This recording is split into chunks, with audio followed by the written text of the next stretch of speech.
జై శ్రీరామ్. ఇతని పేరు షరీఫ్. ఛత్రసాల దేవాలయంలో లడ్లు తయారీ కాంట్రాక్టర్ ఇతని పేరు. ఇతను మళ్ళీ ఏమన్నారు ఒకసారి చెప్పండి మీరు. బోర్డు పెట్టుకో. మరి మీరు ఏం చేస్తారు ఇక్కడ దేవాలయంలో? మీరేం చేస్తారు? కాంట్రాక్టర్. నేను కాంట్రాక్టర్ అని చెప్పి పిలిపించింది మేడం గారు అన్నారు. అంటే లడ్డు తయారు చేస్తావు నువ్వు లడ్డు తయారు చేయడానికి పనికి పెట్టేస్తావు. పవిత్రమైన ప్రసాదాన్ని నువ్వు ఎట్ట తయారు చేస్తావు? నన్ను తయారు చేయకూడదు. అలా లేకుండా నువ్వు తింటావా? నువ్వు తెలియవు కదా. మరి నువ్వు నా మతాన్ని నా ధర్మాన్ని గౌరవించిన వాడివి నువ్వు నా లడ్డు ఎట్ట తయారు చేస్తావు?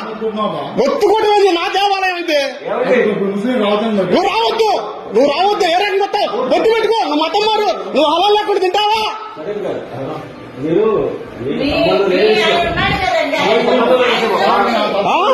దేవాలయాల్లో భక్తు పట్టిస్తున్నారు మీరు.